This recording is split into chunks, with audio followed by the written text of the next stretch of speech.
Hello मेरे बच्चों, कैसे हैं आप। मैं डॉक्टर सुशील आपका फिजिक्स में हेल्प चैनल में तहे दिल से स्वागत करता हूं। आजकल हम कर रहे हैं क्लास 12 की केमिस्ट्री का और उसका कर रहे हैं चैप्टर नंबर 5। और आज जो हमारा टॉपिक है प्यारे बच्चों, वह हमारा टॉपिक है एनसीईआरटी का 5.2। आप जानते हैं इस पूरी की पूरी सीरीज में हम एनसीईआरटी के प्रत्येक चैप्टर के पॉइंट टू पॉइंट आपको बता रहे हैं। एनसीईआरटी की बुक में जो भी मिड एक्सरसाइज है, लास्ट में एक्सरसाइज है, एग्जाम्पल्स हैं, उन सबको आपके सामने एक्सप्लेन करते हुए चल रहे हैं। मुझे लगता है ये सीरीज बहुत ही आपके लिए बेस्ट होगी। प्लीज यदि वीडियो समझ में आपको आ रहे हैं, अच्छे लग रहे हैं, तो लाइक कीजिए और इसको मैक्सिमम क्या कीजिए, शेयर कीजिए। तो आज का जो हमारा टॉपिक है हमने कहा वो है एनसीईआरटी का 5.2, जो कि है उत्प्रेरण, जिसे हम कहते हैं इंग्लिश में कैटालाइसिस। अब उत्प्रेरण क्या होता है, इसे एक एग्जांपल से समझते हैं। हमने कहा कि आप जानते हैं कि एक तो हमारे पास जो ऑक्सीजन होती है वो वायुमंडल पे हमारे को ऑक्सीजन मिल जाती है, जो कि हम सामान्यतः श्वसन क्रिया में यूज करते हैं। सेकंड, आपने देखा होगा मेडिकल ऑक्सीजन का इस्तेमाल किया जाता है, तो मेडिकल में भी ऑक्सीजन का यूज किया जा रहा है।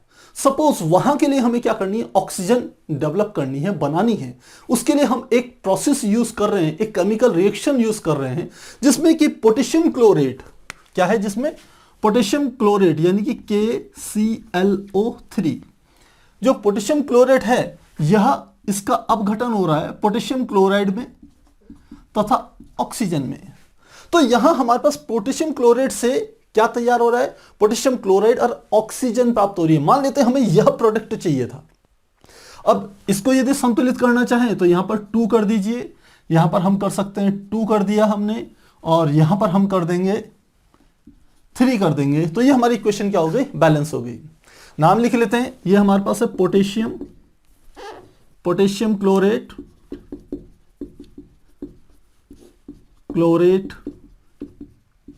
ये हमारे पास पोटेशियम क्लोराइड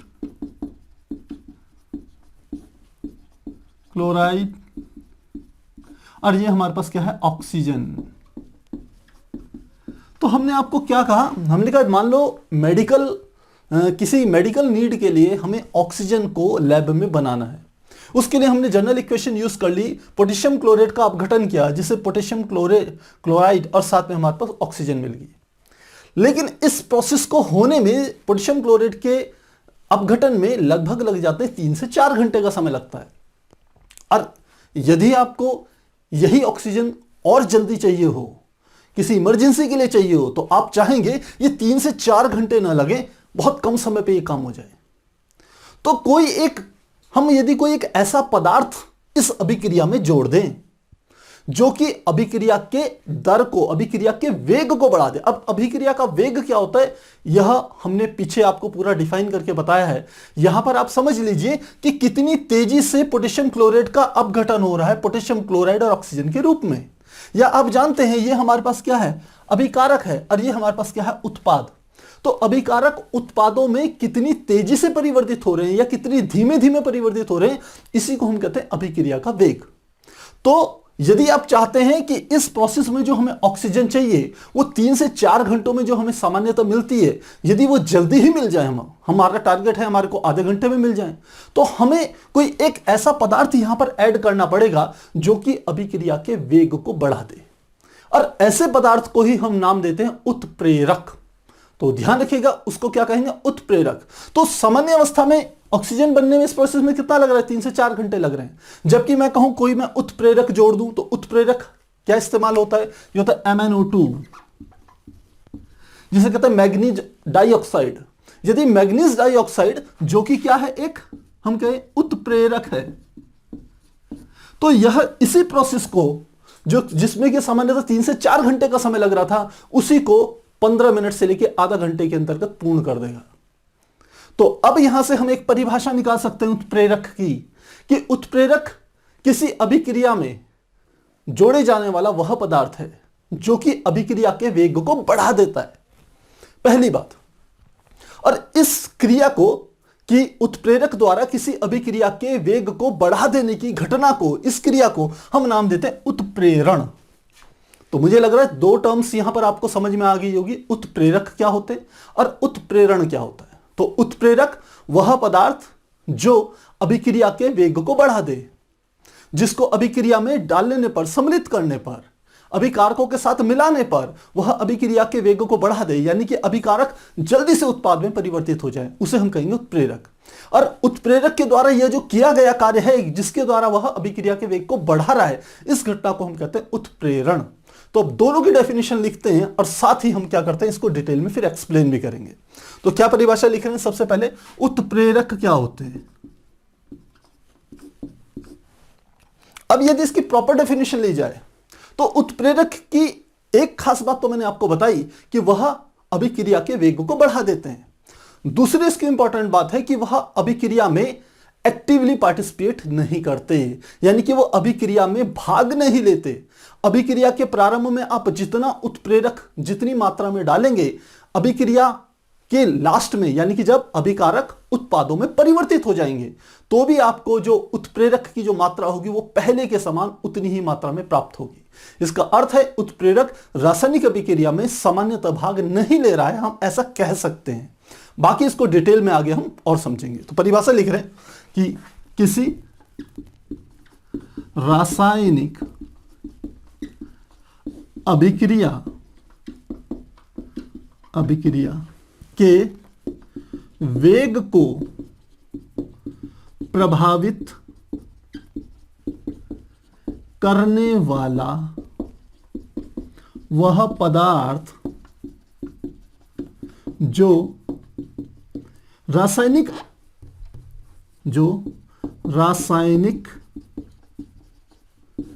अभिक्रिया के अंत में उतनी ही मात्रा में प्राप्त हो जितना अभिक्रिया के प्रारंभ में जोड़ा गया था। ऐसे पदार्थ को उत्प्रेरक कहते हैं। तो प्यारे बच्चों, हो सकता है आपको ऐसा लग रहा हो कि सर ये डेफिनेशन कुछ आपको ट्विस्ट होती हुई दिख रही हो, ऐसा लग रहा हो कि शायद ये स्पष्ट डेफिनेशन नहीं है, लेकिन ये बिल्कुल परफेक्ट डेफिनेशन है। मैं आपको समझाना चाहता हूं कैसे। मैंने लिखा किसी रासायनिक अभिक्रिया के वेग को प्रभावित करने वाला वह पदार्थ। तो एक ऐसा पदार्थ जो रासायनिक अभिक्रिया के वेग को प्रभावित कर रहा है। प्रभावित दो तरीके से हो सकता है, वह अभिक्रिया के वेग को बढ़ा भी सकता है और वह अभिक्रिया के वेग को घटा भी सकता है। तो इसका अर्थ है उत्प्रेरक दो प्रकार के होंगे, एक तो जो अभिक्रिया के वेग को बढ़ा रहा है और दूसरा जो अभिक्रिया के वेग को घटा रहा है, पहली बात।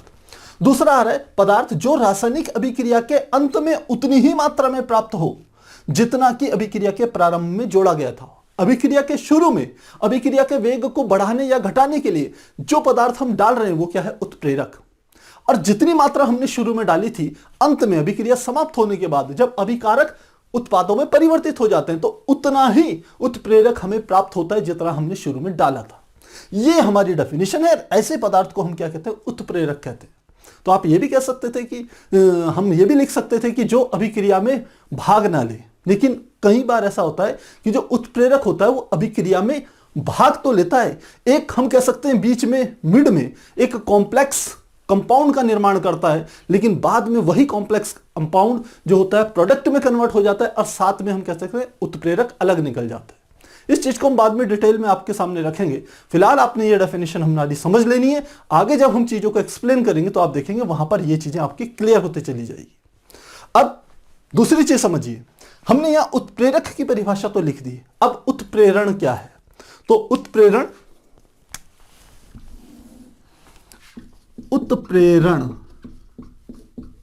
ये उत्प्रेरण क्या होता है। उत्प्रेरण का अर्थ है कि किसी रासायनिक अभिक्रिया के वेग को उत्प्रेरक की सहायता से प्रभावित करने की जो घटना होती है उसी को हम क्या कहते हैं, उत्प्रेरण कहते हैं। तो परिभाषा लिख लेते हैं। एक्सप्लेन तो आपको यह हो ही गई होगी अब कि हमने कहा किसी रासायनिक अभिक्रिया के वेग को उत्प्रेरक की सहायता, उत्प्रेरक की सहायता से प्रभावित करने की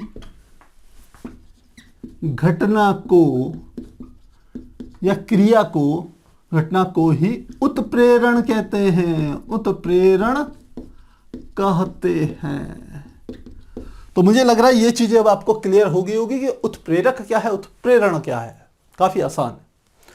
अब इसे थोड़ा सा और हम एक्सप्लेन करके समझते हैं। हमने कहा, यहां पर लिखा कि रासायनिक अभिक्रिया के वेग को प्रभावित करने वाला, तो मेरे बात पे आप यदि ध्यान देंगे तो मैंने यहां प्रभावित शब्द लिखा है, बढ़ा या घटा नहीं लिखा है।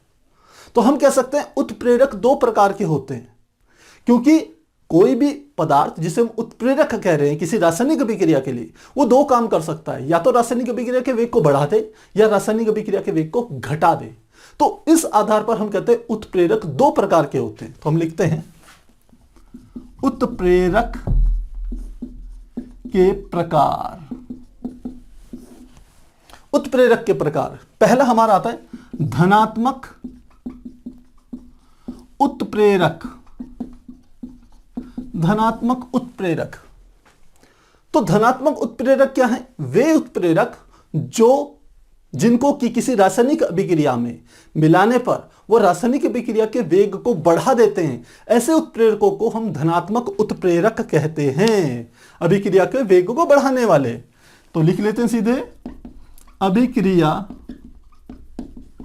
के वेग को बढ़ाने वाले उत्प्रेरक को धनात्मक उत्प्रेरक कहते हैं, धनात्मक उत्प्रेरक कहते हैं। एग्जाम्पल हमने आपको यहां पर दे दिया था, क्या एग्जाम्पल है? एग्जाम्पल पोटेशियम क्लोराइड, विघटन हो रहा है किसमें? KCl में, प्लस किसमें? ऑक्सीजन में। अभिक्रिया को संतुलित हमने इस प्रकार से कर दिया था, ये हमने अभिक्रिया को संतुलित कर दिया। और यहां पर उत्प्रेरक क्या हमने लोग जोड़ा था? मैग्नीज डाइऑक्साइड यानी कि MnO2। तो लिखते हैं MnO2 जो कि उत्प्रेरक है, अभिक्रिया का वेग बढ़ा देता है, अभिक्रिया का वेग बढ़ा देता है, वेग बढ़ा देता है। तो पहली बात तो हमारी यहां पर होगी क्लियर। सेकंड, दूसरे प्रकार का जो उत्प्रेरक होता है उसे हम कहते हैं ऋणात्मक उत्प्रेरक। ऋणात्मक उत्प्रेरक, तो बिल्कुल इसका काम इसकी विपरीत है। यदि धनात्मक उत्प्रेरक किसी रासायनिक अभिक्रिया में अभिक्रिया के वेग को बढ़ा देता है, तो हम कहते हैं ऋणात्मक उत्प्रेरक वह पदार्थ है जो किसी रासायनिक अभिक्रिया में जोड़ने पर वह अभिक्रिया के वेग को घटा दे, उसे हम कहेंगे ऋणात्मक उत्प्रेरक। तो परिभाषा लिख लेते हैं, वह उत्प्रेरक जो किसी रासायनिक अभिक्रिया के वेग को घटा दे ऋणात्मक उत्प्रेरक कहलाता है।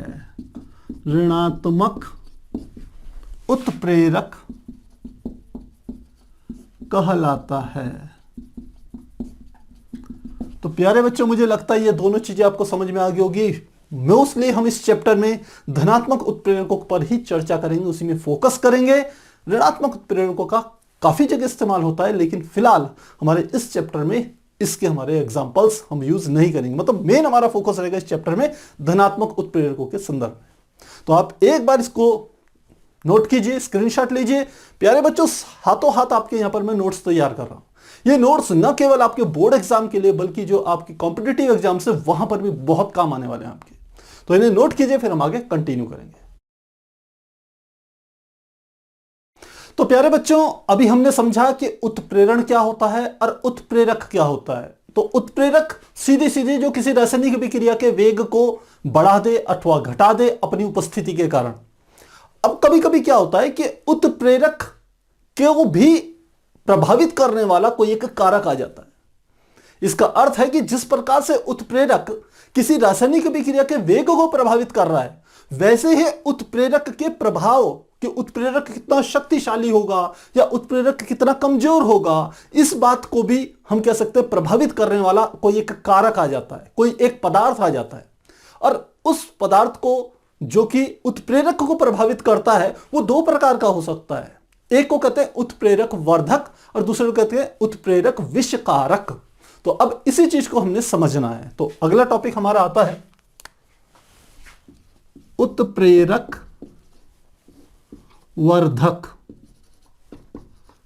उत्प्रेरक वर्धक जिसे हम कैटलिस्ट प्रमोटर भी कहते हैं इंग्लिश में, यानी कि उत्प्रेरक को प्रमोट करता है। मेन बात यानी कि ये वही बात हो गई कि हम च्यवनप्राश खा रहे हैं और च्यवनप्राश हमें क्या कर रहा है, शक्ति प्रदान कर रहा है। लेकिन च्यवनप्राश को भी शक्ति देने वाला जो कारक होगा कि च्यवनप्राश किन मटेरियल से मिलकर के बना हुआ है जो च्यवनप्राश को और अधिक शक्तिशाली बना रहे हैं, वो क्या हो जाएंगे, उस च्यवनप्राश को प्रभावित करने वाले कारक बन जाएंगे। तो ठीक वही बात यहां पर हो रही है कि उत्प्रेरक रासायनिक अभिक्रिया के वेग को प्रभावित करता है, लेकिन एक जो उत्प्रेरक वर्धक होगा वह क्या करेगा, उत्प्रेरक को क्या करेगा, प्रभावित करेगा, यानी कि उत्प्रेरक की जो क्षमता होगी उसको बढ़ा देगा, क्योंकि ये क्या है, वर्धक है। तो परिभाषा लिख रहे हैं, एक ऐसा पदार्थ जो उत्प्रेरक के प्रभाव को बढ़ा दे उसे ही उत्प्रेरक वर्धक कहते हैं। तो अब एग्जाम्पल लिख लें इसके। एग्जाम्पल जैसे आपने देखा होगा, आपने काफी कॉमन सा एक एग्जाम्पल है, आपने हेबर विधि सुनी होगी अमोनिया को बनाने की, जिसमें N2 यानी कि जो हमारा होता है नाइट्रोजन जो गैसेस स्टेट में है, साथ में हाइड्रोजन H2, इससे क्या बनता है, NH3 यानी कि अमोनिया बन रही है। क्या लिख सकते हैं, हमने कहा ये है नाइट्रोजन, ये है हाइड्रोजन, इससे क्या बनी है, अमोनिया। जब मुझे याद आता है तो मैं रिएक्शन के नीचे ये नाम लिख देता हूं, जिससे बच्चों को आगे, जिन बच्चों को थोड़ी केमिस्ट्री वीक है, उन्हें इनको समझने में, नाम को जानने में कोई परेशानी ना हो। तो हमने कहा ये भी गैसेस स्टेट में है, ये भी गैसेस स्टेट में है हमारी, और अमोनिया हमारी बन गई इन दोनों को मिलाने से। अब ये बनती है तो होता क्या है, इसमें हम यूज करते उत्प्रेरक के रूप में आयरन को। तो उत्प्रेरक क्या है, आयरन, Fe क्या है, उत्प्रेरक। तो Fe इसमें किसका काम करता है, उत्प्रेरक का काम करता है। और आपने सुना होगा कि जब ये रिएक्शन होती है तो एक और तत्व का इस्तेमाल किया जाता है जिसे कहते हैं मोलिबडेनियम, यानी कि जिसे हम कहते हैं MO। अब बात आती है, आखिर जब इस हेबर विधि में नाइट्रोजन और हाइड्रोजन को मिलाने से केवल Fe की उपस्थिति से ही अभिक्रिया का वेग बढ़ जाता है और वो अमोनिया में परिवर्तित हो जाती है, तो हमें मोलिबडेनियम मिलाने की क्या आवश्यकता पड़ी। मोलिबडेनियम क्या करता है, इस Fe के प्रभाव को बढ़ा देता है। इसका अर्थ है Fe का प्रभाव जितना ज्यादा बढ़ेगा, यह अभिक्रिया के वेग की दर जो बढ़ रही है उतनी तेजी से घटित होगी।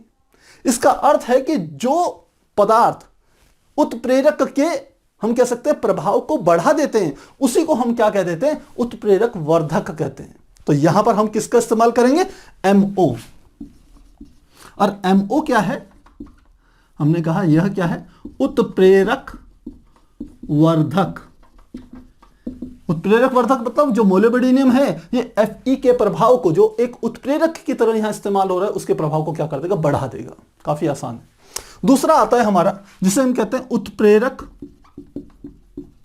विषकारक। तो उत्प्रेरक विषकारक क्या है, वे पदार्थ जो किसी अभिक्रिया में, हम कह सकते हैं, उपस्थित होने वाले उत्प्रेरक के प्रभाव को घटा दे, या वे पदार्थ जो किसी उत्प्रेरक के प्रभाव को घटा दें, उसे हम क्या कहते हैं, उत्प्रेरक विषकारक कहते हैं। बिल्कुल इसकी विपरीत अभिक्रिया, यानी कि हम कह सकते हैं इसका विपरीत काम हो रहा है। यहां पर जो हम कह सकते हैं पदार्थ है वह उत्प्रेरक कोई प्रभाव को बढ़ा नहीं रहा है, वो क्या कर रहा है, घटा रहा है। तो परिभाषा लिखते हैं जिससे आपके काम आ जाइए, आपको ध्यान रहे। हम लिखते हैं वह पदार्थ जो किसी अभिक्रिया में उपस्थित उत्प्रेरक, अभिक्रिया में उपस्थित उत्प्रेरक के प्रभाव को घटा दे उसे ही उत्प्रेरक विषकारक कहते हैं, विषकारक कहते हैं। तो मुझे लग रहा है दोनों चीजें आपको समझ में आ गई होगी, इनमें कहीं कोई परेशानी नहीं होगी। तो यह हमने क्या कर लिया, यहां पर उत्प्रेरक वर्धक और उत्प्रेरक विषकारक, ये टॉपिक हमारा पूरा हो गया। अब देखिए एनसीईआरटी का जो हमारा अगला टॉपिक है वो है 5.2.1 समांगी तथा विषमांगी उत्प्रेरण। तो अगला टॉपिक हमारा आता है एनसीईआरटी का है 5.2.1 समांगी तथा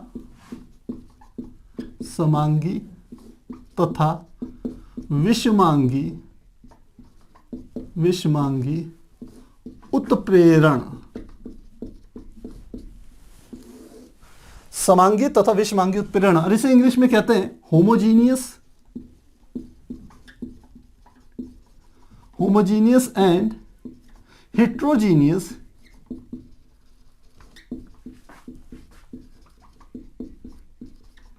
कैटालाइसिस। तो अब हमने इसे समझना है, ये समांगी तथा विषमांगी उत्प्रेरण क्या हुआ। उत्प्रेरण की एक ऐसी घटना जिसमें कि हम कह सकते हैं उत्प्रेरक की भौतिक अवस्था तथा अभिक्रिया में जो अभिकारक होते हैं उनकी भौतिक अवस्थाएं यदि समान हो तो हम कहेंगे उसे समांगी उत्प्रेरण, और यदि दोनों की अलग अलग हो तो उसे कहेंगे विषमांगी उत्प्रेरण।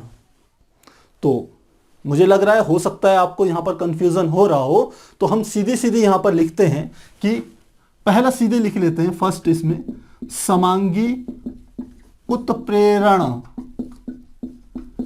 समांगी उत्प्रेरण, उत्प्रेरण की वह घटना जिसमें कि किसी अभिक्रिया में भाग लेने वाले अभिकारक तथा उस अभिक्रिया में जो उत्प्रेरक होते हैं वो दोनों की भौतिक अवस्थाएं समान हो।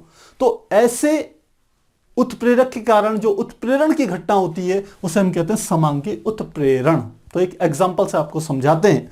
हमने लिखा, यदि पहले परिभाषा लिख ली जाए तो हम कह सकते हैं कि उत्प्रेरण की वह घटना जिसमें अभिक्रिया में भाग लेने वाले अभिकारक तथा उत्प्रेरक, अभिक्रिया में भाग लेने वाला अभिकारक और तथा उत्प्रेरक, आप जानते हैं अभिक्रिया में सामान्यतः भाग नहीं लेता है, लास्ट में हमें उत्प्रेरक जितना प्रारंभ में हम डालते हैं उतना ही मिल जाता है, तो हम कहते हैं उत्प्रेरक रासायनिक अभिक्रिया में भाग नहीं लेता है, हम ऐसे कहते हैं। तो भाग लेने वाला अभिकारक तथा उत्प्रेरक दोनों की भौतिक अवस्थाओं का अर्थ है, भौतिक अवस्थाएं होती है ठोस या द्रव या गैस, समान हो तो इस प्रकार के उत्प्रेरण को समांगी उत्प्रेरण कहते हैं, समांगी उत्प्रेरण कहते हैं। अब इसके लिए हम एक एग्जाम्पल लेते हैं। तो एग्जाम्पल क्या है? एग्जाम्पल हमारा है, यदि हम सल्फर डाइऑक्साइड जो कि ऑक्सीजन के साथ क्रिया करके सल्फर ट्राइऑक्साइड बनाता है, तो पहले अभिक्रिया लिखते हैं। हमने कहा सल्फर डाइऑक्साइड यानी कि SO2 किसके साथ क्रिया कर रहा है? ऑक्सीजन के साथ। क्या बना रहा है? SO3 बना रहा है, सल्फर ट्राइऑक्साइड बना रहा है। अभिक्रिया को संतुलित करना चाहें तो हम क्या कर सकते हैं? यहां पर हमने लिख लिया 2, यहां पर भी लिख लीजिए 2, तो अभिक्रिया संतुलित होगी। सल्फर के 2, ऑक्सीजन के 4 और 2 6, अभिक्रिया संतुलित होगी। नाम लिख लें तो ये हमारा आया सल्फर डाइऑक्साइड, सल्फर डाइऑक्साइड, ये है ऑक्सीजन, ऑक्सीजन, और ये हमारे पास बन गया सल्फर ट्राई ऑक्साइड, ये बन गया हमारे पास। अब इसमें यदि इनकी भौतिक अवस्थाएं लिखें तो हम कहते हैं यह भी गैस है, यह भी गैस है, यह भी गैसेस स्टेट में आ गया। हमें तो मुख्य रूप से किसकी चाहिए, अभिकारकों की स्थिति चाहिए, हमें उत्पादों से मतलब नहीं है। अब जब हम इस अभिक्रिया को घटित करते हैं तो सल्फर ट्राइऑक्साइड बनता है। हमने कहा यह अभिक्रिया बहुत धीरे धीरे घटित होगी, तो इस अभिक्रिया के वेग को बढ़ाने के लिए हमें एक उत्प्रेरक लगाना पड़ेगा, और उत्प्रेरक यहां यूज करते हैं NO, NO यानी कि नाइट्रिक ऑक्साइड। और ये जो हमारा नाइट्रिक ऑक्साइड है यह भी हमारे को मिलता है किस स्टेट में, गैसेस स्टेट में, यानी कि इसकी भी अवस्था क्या है, यह भी क्या है, गैस है, गैसीय अवस्था में ये मिलता है। तो अभिकारक तथा उत्प्रेरक दोनों की अवस्थाएं समान है, दोनों समान फेस में है, यानी कि दोनों क्या है, गैसीय अवस्थाओं में। इसलिए इस प्रकार जो उत्प्रेरण की घटना यहां घटित हो रही है उसको हम कहते हैं समांगी उत्प्रेरण। तो यहां पर लिख लेते हैं NO क्या है, उत्प्रेरक जो कि गैसीय अवस्था में है, गैसीय अवस्था में है। तो इस प्रकार से हम क्या कर सकते हैं, समांगी उत्प्रेरण को समझ सकते हैं कि समांगी उत्प्रेरण क्या होता है। एक बार समराइज कर लें इसको, तो हम कहते हैं जब सल्फर डाइऑक्साइड की ऑक्सीजन से क्रिया करते हैं तो सल्फर ट्राइऑक्साइड बनता है। आप सोच रहे होंगे सर सल्फर ट्राइऑक्साइड का यूज कहां होता है, जो सल्फ्यूरिक अम्ल बनता है H2SO4, उसको बनाने के लिए सल्फर ट्राइऑक्साइड का यूज किया जाता है। और वो अपने आप में हम कह सकते हैं एक बहुत ही महत्वपूर्ण, हम कह सकते हैं सल्फ्यूरिक अम्ल जो है बहुत महत्व रखता है, काफी जगहों पर उसका इस्तेमाल किया जाता है। तो SO3 जब बन रहा है यहां पर, तो हम यदि नाइट्रिक ऑक्साइड इसको एक उत्प्रेरक के रूप में यदि इस्तेमाल में लाएं तो हम देखते हैं यह अभिक्रिया तेजी से घटित होनी शुरू हो जाती है। अब यह तेजी से तो घटित हो रही है, अब हम यहां बात कर रहे हैं समांगी उत्प्रेरण की। समांगी उत्प्रेरण कहता है यदि उत्प्रेरक की अवस्था मतलब ठोस अवस्था में है, द्रव अवस्था में है, ये गैस अवस्था में है, वह अवस्था मैच करती हो अभिकारकों की अवस्थाओं से, जो कि गैसीय अवस्था में, ये भी गैसीय अवस्था में है। तो इस प्रकार जो उत्प्रेरण की घटना यहां घटित हो रही है उसी को हम कहते हैं समांगी उत्प्रेरण। तो प्यारे बच्चों, मुझे लग रहा है ये आपको अच्छे से समझ में आ गया होगा। आप इसे नोट कीजिए, इसके बाद हम करेंगे विषमांगी उत्प्रेरण को। तो प्यारे बच्चों, अभी हमने समझा कि समांगी उत्प्रेरण क्या होता है। तो समांगी उत्प्रेरण में हमने ये देखा था कि उत्प्रेरक तथा अभिक्रिया के जो अभिकारक होते हैं, किसी रासायनिक अभिक्रिया के जो अभिकारक होते हैं, उन दोनों की अवस्थाएं समान होनी चाहिए। पर यहां पर एक बात आपको और ध्यान रखनी है कि जो समांगी उत्प्रेरण की घटना होती है वह केवल दो अवस्थाओं में ही होती है, या तो गैसीय अवस्था में हो या फिर आप कह सकते हैं द्रव अवस्था में। इसका अर्थ यह हुआ कि कोई एक ऐसी अभिक्रिया जिसमें ठोस इन्वॉल्व हैं वह समांगी नहीं हो सकती, क्योंकि समांगी होने के लिए अभिकारक भी क्या होंगे, ठोस होंगे, उत्प्रेरक भी क्या होगा, ठोस होगा। तो ठोस ठोस आपस में मिलकर के किस प्रकार से अभिक्रिया घटित करेंगे, इस कारण से हम कहते हैं कि जो समांगी उत्प्रेरण की क्रिया होती है वो केवल ठोस तथा द्रव अवस्थाओं पर ही लागू होती है। ये एक इंपॉर्टेंट बात आपने ध्यान रखनी है। तो हमने कहा क्या रखना है, समांगी उत्प्रेरण केवल ठोस, केवल द्रव तथा गैस अवस्थाओं पर ही घटित होती है।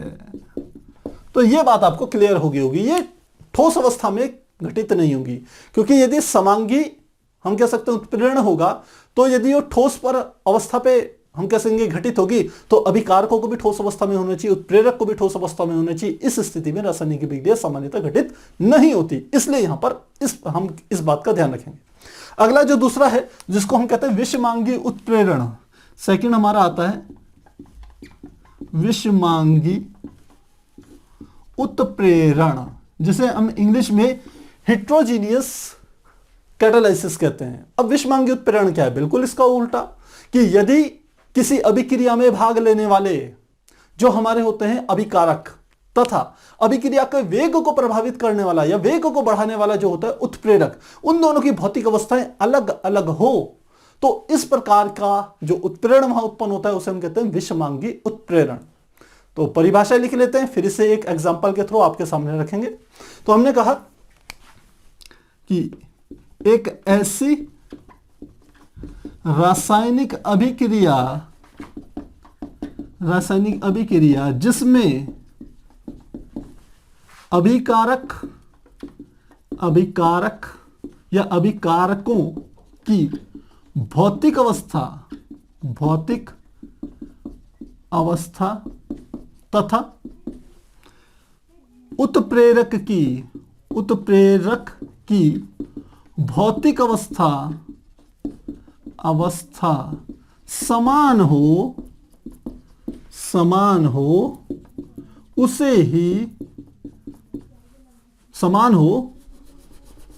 उत्प्रेरण को विषमांगी उत्प्रेरण कहते हैं। विषमांगी उत्प्रेरण कहते हैं। तो मुझे लग रहा है आपको समझ में आ गया होगा कि एक ऐसी अभिक्रिया जिसमें कि अभिकारक और उस अभिक्रिया के लिए अभिक्रिया के वेग को बढ़ाने के लिए जिस उत्प्रेरक का इस्तेमाल कर रहे हैं, यदि दोनों के दोनों की भौतिक अवस्थाएं हम कहें असमान है, यानी कि समान नहीं है, एक ठोस में एक गैस में, तो हम कहें इस प्रकार का जो हमारी उत्प्रेरण होता है उसे हम कहते हैं विषमांगी उत्प्रेरण। एग्जाम्पल एक बार पहले भी आपको बता चुके हैं, एक बार फिर से बता रहे हैं। जैसे हमने हैबर विधि करी थी अमोनिया बनाने की, तो उसमें था N2 प्लस H2 से हमारा बनता है क्या? अमोनिया, यानी कि NH3। यह भी गैसेस स्टेट में होता है, यह भी गैसेस स्टेट में होता है, यह भी गैसेस स्टेट में होता है। यह है हमारे पास क्या है? नाइट्रोजन। यह हमारे पास हाइड्रोजन और यहां हमारे पास क्या आ गया? अमोनिया। अब इसमें हमने कहा था जो उत्प्रेरक के रूप में इस्तेमाल किया जाता है वो हमारा होता है आयरन, यानी कि Fe। और Fe किस अवस्था में होता है? सॉलिड स्टेट में होता है, यानी कि ठोस अवस्था में होता है। अब आप देख रहे हैं कि जो अभिकारक हैं, यानी कि जो अभिक्रिया में आप जानते हैं बाएं पक्ष का जो जितने भी हम कह सकते हैं तत्व होते पदार्थ होते हैं वो हमारे कहलाते हैं अभिकारक, और अभिक्रिया के दाईं तरफ के जो भी पदार्थ होते हैं वो कहलाते हैं उत्पाद।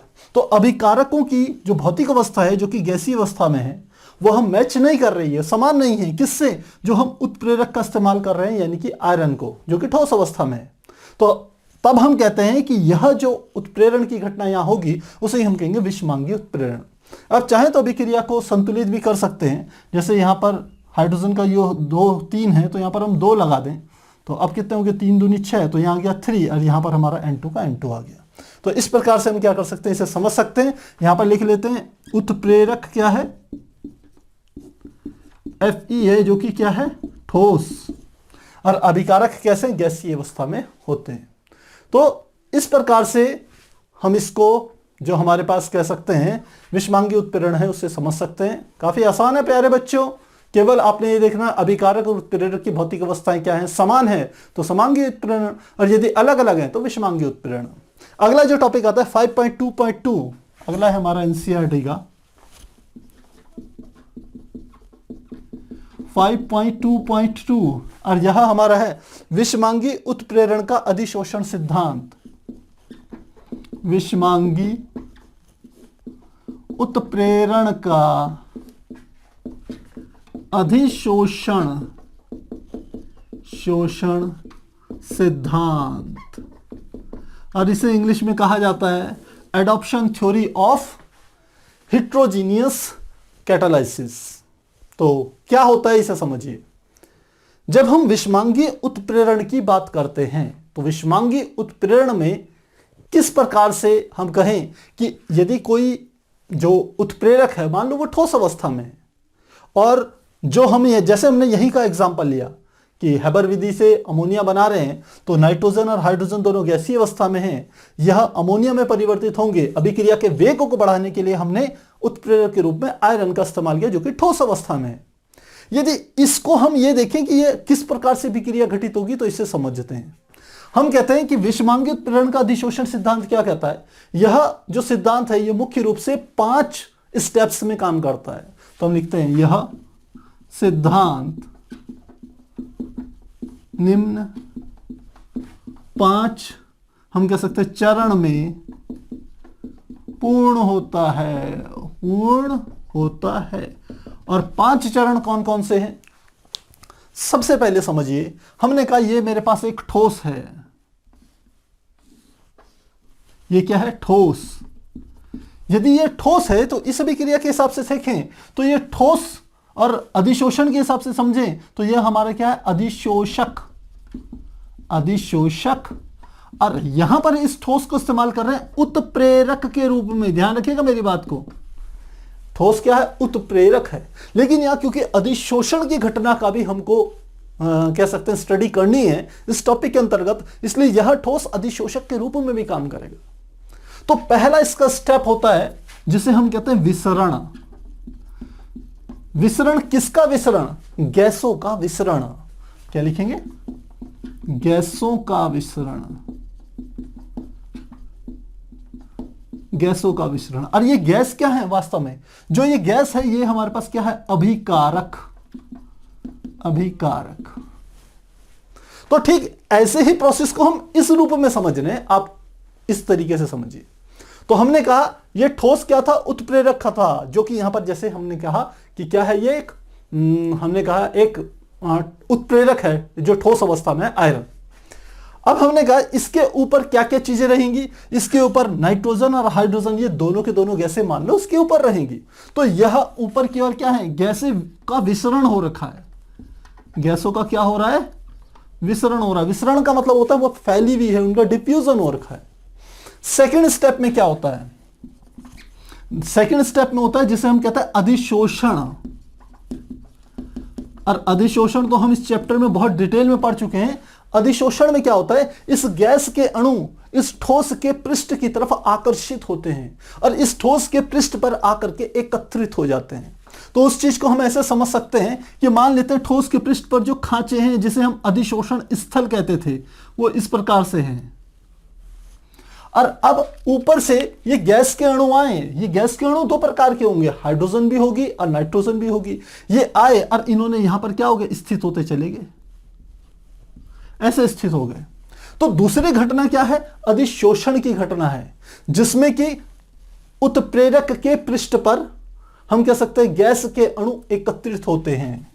उत्प्रेरक जो कि क्या है? ठोस के पृष्ठ पर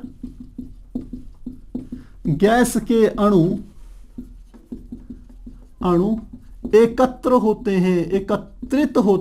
एकत्रित होते हैं। तो ये मैंने यहां दर्शा दिया है आपको कि ये गैस के अणु थे। ये क्या थे?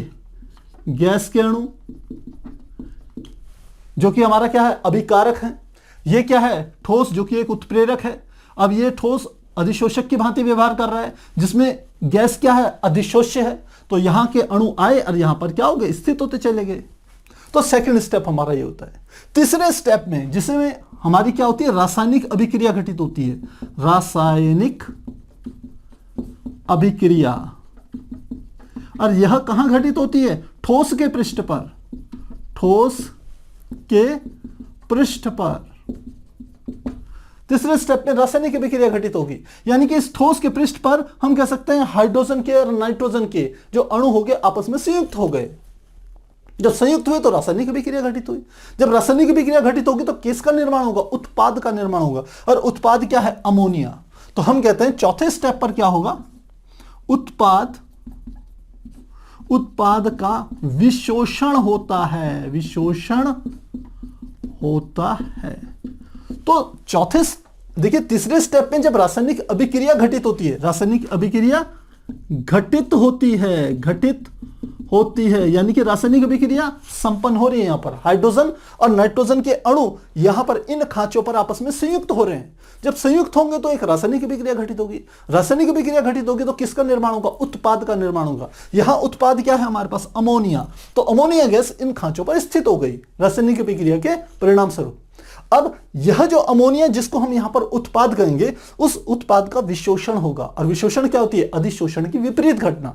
इसका अर्थ है इन खांचों पर जो अमोनिया स्थित है, उस अमोनिया के अणु यहां से निकलेंगे और बाहर की ओर चले जाएंगे। इस पृष्ठ को छोड़ करके सतह की तरफ आ जाएंगे, सतह से ऊपर निकल जाएंगे। तो उत्पाद का विशोषण होता है। और 5वें स्टेप में जो उत्पाद है वह पृष्ठ से दूर चला जाता है, दूर चला जाता है तथा अधिशोषण स्थल,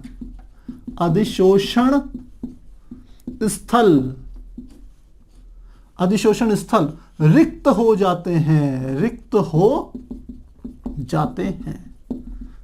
तो प्यारे बच्चों, मुझे लग रहा है 5 स्टेप आपको समझ में आ गए होंगे। एक बार दोबारा से रिपीट कर रहा हूं, यदि किसी बच्चे को समझ में ना आए तो ध्यान दीजिएगा, काफी आसान है।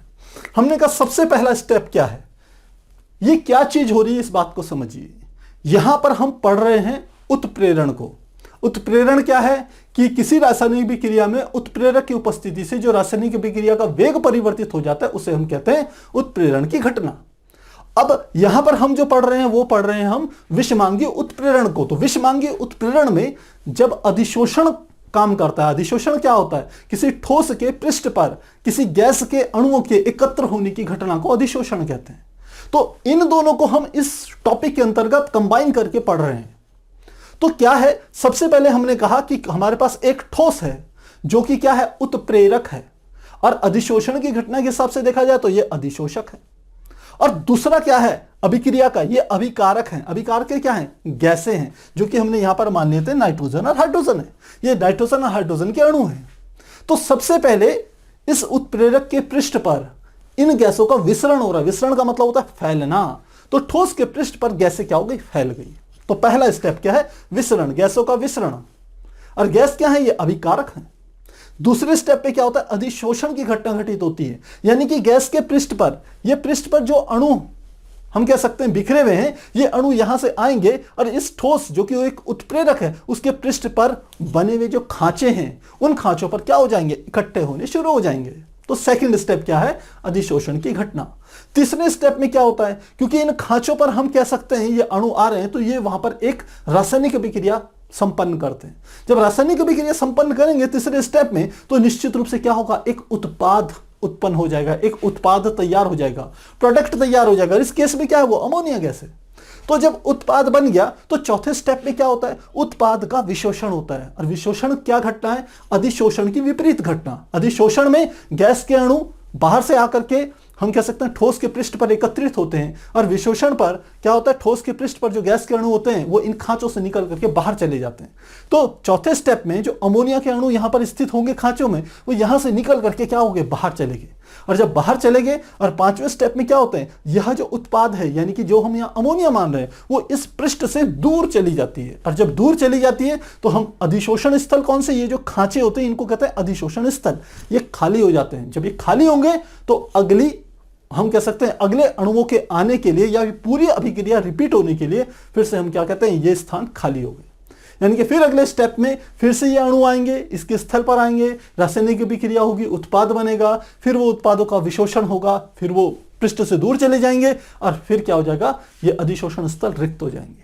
तो इस प्रकार से इस अभिक्रिया को हम यहां समझ सकते हैं कि आखिर विषमांगी उत्प्रेरण का अधिशोषण सिद्धांत क्या है। प्यारे बच्चों, बहुत आसान है, कोई कठिन नहीं है, बहुत ही इजी है। बस थोड़ा सा आपको क्या करना होता है? ध्यान देना होता है। तो आप इसे नोट कीजिए, फिर हम आगे कंटिन्यू करेंगे। तो प्यारे बच्चों, अभी हमने यह देखा कि समांगी और विषमांगी उत्प्रेरण क्या होता है। साथ ही हमने यह देखा कि विषमांगी उत्प्रेरण में जो अधिशोषण की जो घटना होती है वो किस प्रकार से घटित होती है। अब हम यहां पर अगला टॉपिक समझ रहे हैं जो कि हमारा है ठोस उत्प्रेरकों की महत्वपूर्ण विशेषताएं। जब हम उत्प्रेरकों के रूप में ठोसों का इस्तेमाल करते हैं, यानी कि एक ऐसा उत्प्रेरक जो कि ठोस अवस्था में हमारे पास है, तो उसकी कुछ खास, उसके अंदर कुछ महत्वपूर्ण बातें होती हैं, कुछ विशेषताएं होती हैं। यहां पर हम दो विशेषताओं का जिक्र करेंगे जो कि एनसीईआरटी में है। पहली हमारी होती है सक्रियता और दूसरी होती है चयनात्मकता। तो पहली लिख रहे हैं जो कि हमारी है सक्रियता। सक्रियता, एक्टिविटी। सक्रियता का क्या अर्थ हुआ? सक्रियता का अर्थ हुआ कि जब कोई अधिशोषण की घटना घटित होती है, और अधिशोषण की घटना में भी हम यहां ले रहे हैं, मान लो रासायनिक अधिशोषण है, तो जब किसी रासायनिक अधिशोषण की घटना घटित होगी तो वहां पर यह देखा जाता है कि उत्प्रेरक जो कि ठोस अवस्था में है, उसके पृष्ठ पर जो अधिशोषण की घटना हो रही है वह कितनी, हम कह सकते हैं, प्रबलता से हो रही है। यदि वह पर्याप्त मात्रा में उसकी प्रबलता है तो ठीक है। यदि पर्याप्त मात्रा से कम है अथवा अधिक है तो अब हम कहते हैं कि वह जो अधिशोषण होता है या फिर वह उत्प्रेरक जो ठोस होता है वो हमारे लिए फायदेमंद नहीं होगा। तो हो सकता है यहां पर आपका कुछ कंफ्यूजन हो, आपको शब्दों का ये जो हम कह रहे हैं, बात कह रहे हैं, वो शायद समझ में ना आ रही हो। तो पहले परिभाषा लिखते हैं, फिर इसको एक एग्जांपल से आपको समझाते हैं। तो हमने कहा ठोस उत्प्रेरक की सक्रियता रासायनिक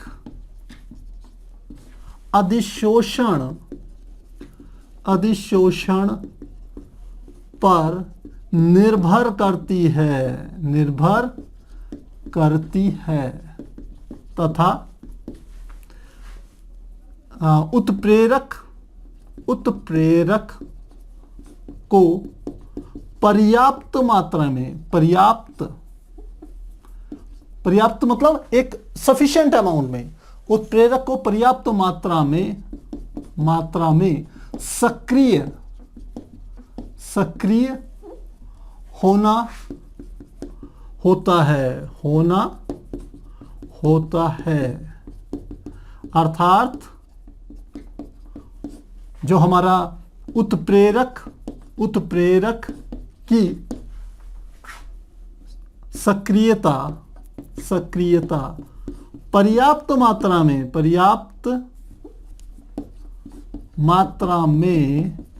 प्रबल होनी चाहिए।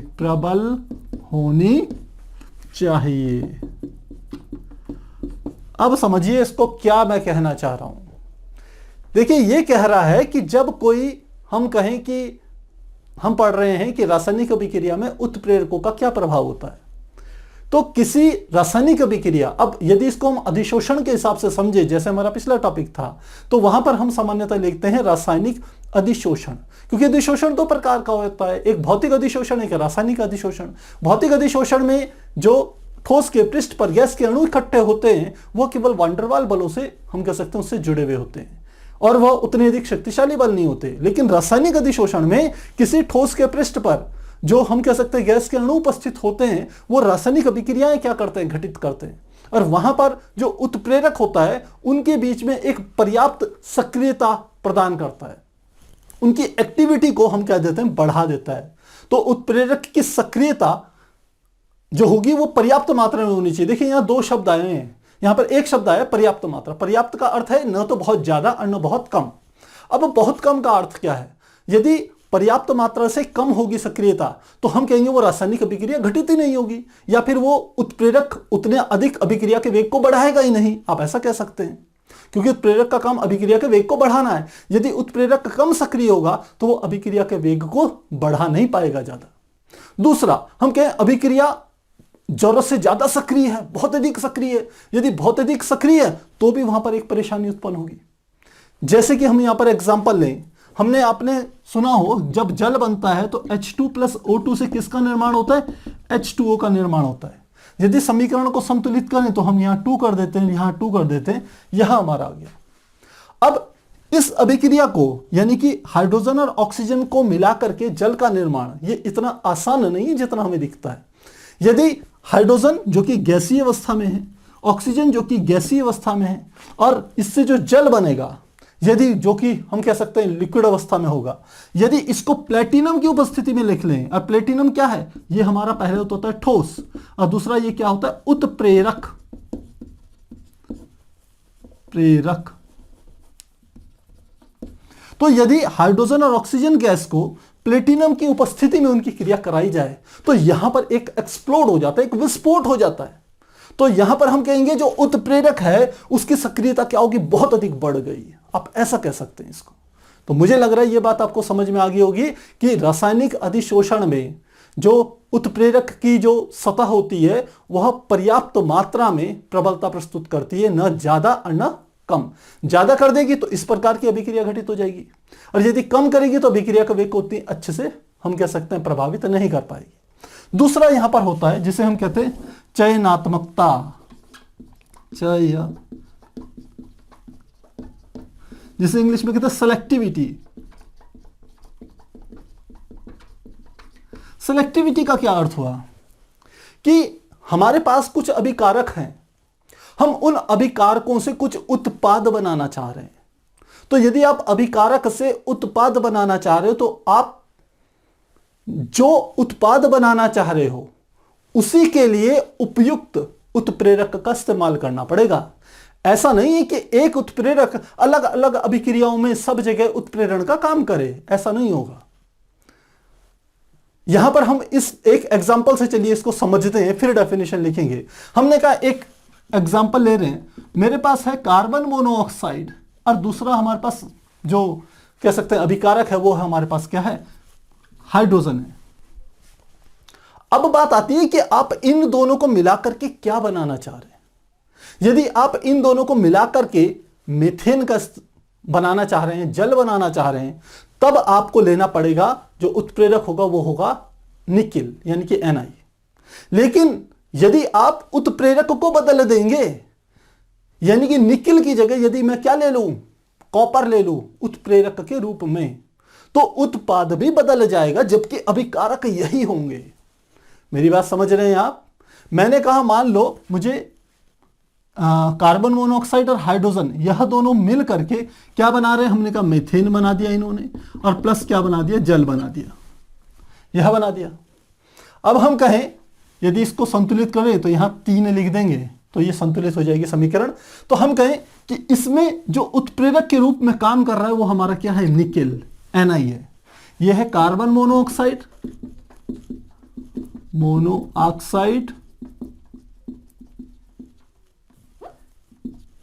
ये हमारे पास होगी हाइड्रोजन, दोनों गैसेस स्टेट में हैं, और यहां हमारी क्या बन गई, मीथेन बन गई, और ये क्या बन गया, हमारे पास जल बन गया। तो यदि कार्बन मोनोऑक्साइड और हाइड्रोजन को निकिल की उपस्थिति में, जो कि उत्प्रेरक है, इनकी उपस्थिति में इनकी अभिक्रिया कराएं तो हमको क्या मिलता है, मीथेन और जल मिलता है। लेकिन यदि अभिकारक यही हूं, दोबारा से कार्बन मोनोऑक्साइड ले लिया और प्लस क्या ले लिया हमने, फिर से हाइड्रोजन ले लिया। अब की बार उत्प्रेरक की जगह हम लिख ले कॉपर। उत्प्रेरक अब की बार क्या रखा है प्यारे बच्चों, कॉपर। ये क्या है, उत्प्रेरक। तो देखिए अभिकारक वही है, अब की बार उत्प्रेरक कॉपर हो गया। तो अब जो अभिक्रिया घटित हो रही है वो मेथनॉल बन रहा है यानी कि HCHO, ये हमारा तैयार हो जाता है। तो क्या है ये, मेथनॉल, ये हमारा यहां पर तैयार हो जा रहा है। तो केवल क्या चीज बदल रही है, यहां निकिल है और यहां कॉपर है। तो इसीलिए यहां पर चयनात्मकता की बात हो रही है कि आप किस अभिक्रिया से क्या बनाना चाह रहे हैं। या कार्बन मोनोऑक्साइड और हाइड्रोजन को मिलाकर के यदि मीथेन बनाना चाह रहे हो तो आपको उत्प्रेरक निकिल यूज करना पड़ेगा। लेकिन कार्बन मोनोऑक्साइड और हाइड्रोजन को मिलाकर के यदि आप क्या बनाना चाह रहे हो, मेथनॉल बनाना चाह रहे हो, तब आपको क्या करना पड़ेगा, कॉपर को उत्प्रेरक के रूप में इस्तेमाल करने पड़ेगा। इसीलिए इसमें कह रहे हैं कि जो उत्प्रेरक का, ठोस उत्प्रेरक का जो दूसरा गुण है वह है उसकी चयनात्मकता। तो मुझे लग रहा है ये समझ में आपको आ गया होगा कि किस प्रकार से उत्प्रेरक को बदल के हम अभिकारकों के द्वारा जो अभिक्रिया घटित हो रही है उसके उत्पादों को बदल सकते हैं। या आप कह सकते हैं कि इसके द्वारा यदि मुझे ये बताना है तो आप कॉपर को यहां इस्तेमाल नहीं कर सकते, इसका दूसरा रूप भी है ना। हमने कहा कार्बन मोनोऑक्साइड और हाइड्रोजन मिलकर मीथेन बना रही है। अब आप चाहते हो ये अभिक्रिया तेजी से घटित हो तो आपको निकिल ही यूज करना पड़ेगा, आप कॉपर यूज नहीं कर सकते। इस हिसाब से भी हम इसे कह सकते हैं। तो प्यारे बच्चों, मुझे लगता है ये चीजें आपको अच्छे से समझ में आ गई होगी, यहां पे कोई परेशानी नहीं होगी। जो मैंने आपको बात बोली वो आप डेफिनेशन के रूप में लिख सकते हो। इस वाले की तो डेफिनेशन मैंने यहां लिखी दी थी। अब हम यहां पर जो हमारी पिछला जो टॉपिक था उसके ऊपर पे एनसीईआरटी में कुछ मिड एक्सरसाइज में कुछ प्रश्न दिए हुए थे, अब हम उनको देखते हैं। तो ये हमारे आ रहे हैं पाठ्य निहित प्रश्न है, और ये है 5.1, 5.2, 5.3। तो प्रश्न है पाठ्य निहित प्रश्न। पहला है 5.1। तो क्या है इसके अनुसार? रसोवशोषण के 2 अभिलक्षण लिखिए। रसोवशोषण मतलब रासायनिक अधिशोषण के 2 लक्षण। तो आप जानते हैं रासायनिक अधिशोषण यह जो अभिक्रिया होती है यह उच्च ताप पर होती है, अधिशोषण की घटना। दूसरा हम कह सकते हैं जो रासायनिक अधिशोषण होता है इसमें रासायनिक अभिक्रियाएं घटित होती हैं जो कि आयनिक बॉन्ड्स का इस्तेमाल करती है, सहसंयोजक बंध या आयनिक बंध बनाती है। यानी कि इसमें हम कह सकते हैं सहसंयोजक संयोजक या आयनिक बंध बनाती है। और तीसरा हम कहें कि यह जो ऊर्जा मुक्त करती है वो काफी ज्यादा होती है। इसकी जो एनर्जी रिलीज होती है, इसमें जो ऊर्जा मुक्त होती है वह हमने देखा था 80 किलो जूल से लेकर के 240 किलो जूल पर मोल के बराबर होती है। तो आप कुछ भी लिख सकते हैं, इनमें से कुछ भी पॉइंट्स लिख सकते हैं। अगला, ताप बढ़ने पर भौतिक अधिशोषण क्यों घटता है? अगला है 5.2। ताप बढ़ने पर भौतिक अधिशोषण क्यों घटता है? तो देखिए जो भौतिक अधिशोषण है, भौतिक अधिशोषण में जो पृष्ठ के ऊपर, ठोस के पृष्ठ के ऊपर गैस के अणु एकत्रित होते हैं उनके बीच में जो बल लगता है वो होता है वांडरवाल बल। और वांडरवाल बल क्या है? एक दुर्बल बल है। और दुर्बल बल जैसे ही आप ताप बढ़ाएंगे जो ठोस के पृष्ठ पे गैस के अणु होंगे उनको ऊर्जा मिलेगी, उनको गतिज ऊर्जा के रूप में वो परिवर्तित होगी और वो फटाक से पृष्ठ से निकल करके बाहर निकल जाएंगे। इसीलिए कहा गया है कि ताप बढ़ने पर भौतिक अधिशोषण घटता है। तो भौतिक अधिशोषण क्योंकि वांडरवाल बलों पर निर्भर होता है जो कि दुर्बल बल हैं। ध्यान रखिएगा ये कैसे बल हैं? दुर्बल बल हैं।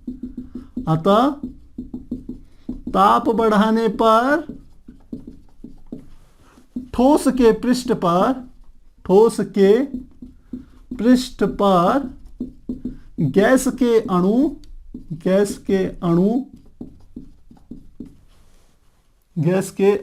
अणुओं लिख लेते हैं, गैस के अणुओं की गतिज ऊर्जा बढ़ जाती है, गतिज ऊर्जा बढ़ती है।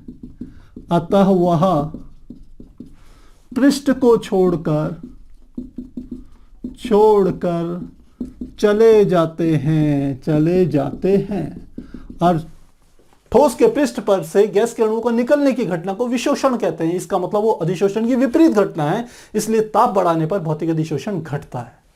तीसरा प्रश्न, अपने क्रिस्टलीय रूपों की तुलना में चूर्णित पदार्थ अधिक प्रभावशाली क्यों होते हैं? यह 5.3।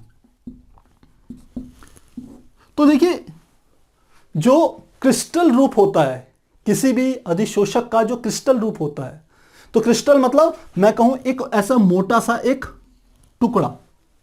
अब इस मोटे टुकड़े को यदि मैं इसी टुकड़े को छोटे छोटे टुकड़ों में विभाजित कर दूं, ऐसे इस छोटे छोटे टुकड़ों में इसको विभाजित कर दूं, तो इस बड़े टुकड़े की अपेक्षा इन छोटे टुकड़ों का पृष्ठ का क्षेत्रफल ज्यादा होगा। और जो हमारी पृष्ठ रसायन जो चैप्टर है वह अधिशोषण की घटना में स्पष्ट यह बताती है कि अधिशोषण की घटना जो हमारे पास ठोस होता है, अधिशोषक होता है, उसके पृष्ठ के क्षेत्रफल पर निर्भर करती है। तो बड़ा वाला जो क्रिस्टल है इसका क्षेत्रफल कम है, इसी क्रिस्टल को छोटे छोटे टुकड़ों में तोड़ दिया, यानी कि एकदम चूरन सा बना दिया, तो चूरन के जो छोटे छोटे कण होंगे उन सब का यदि हम क्षेत्रफल को जोड़ें तो बड़े क्रिस्टल के क्षेत्रफल की तुलना में कहीं ज्यादा हो जाता है। तो पृष्ठ का क्षेत्रफल बढ़ जाएगा तो हम कहेंगे अधिशोषण की घटना भी बढ़ जाएगी। इसलिए इन्होंने यह बता रखा प्रभावी अधिशोषक तब होते हैं। तो प्यारे बच्चों, मुझे लगता है ये चीज आपको समझ में आ गई होगी। यहां पर आप चाहें तो लिख सकते हैं, क्रिस्टल के पृष्ठ क्षेत्रफल की तुलना में चूर्ण का पृष्ठ क्षेत्रफल अधिक होता है, अतः अधिशोषक प्रभावी होगा। तो ये ज्यादा प्रभावी होगा, इस प्रकार से समझेंगे। तो प्यारे बच्चों, यहां हमने इस चैप्टर के कुछ टॉपिक्स को आपके सामने रखा, जहां आपकी हमने स्टार्टिंग करी थी। उत्प्रेरण क्या होता है, उत्प्रेरक क्या होता है, विष उत्प्रेरक क्या होते हैं, और हमने देखा था कि वहां पर वर्धक उत्प्रेरक कौन से होते हैं, और साथ में हमने ये देखा था कि वहां धनात्मक और ऋणात्मक उत्प्रेरक क्या होते हैं। फिर हमने समझा समांगी और विषमांगी उत्प्रेरक क्या होते हैं। तो इन सब टॉपिक्स को हमने आज आपके सामने रखा। मुझे उम्मीद है आपको अच्छे से समझ में आए होंगे। काफी इजी टॉपिक है, काफी छोटे छोटे टॉपिक हैं। मेन बात आपको पता होनी चाहिए उनके पीछे के कॉन्सेप्ट की। यदि ये आपको अच्छे से समझ में आएंगे तो आगे के टॉपिक आपके लिए और आसान होने वाले हैं। यदि कहीं पर आपका डाउट हो तो कमेंट बॉक्स में जरूर लिखिएगा। मिलते हैं अगली क्लास में, तब तक के लिए गुड बाय।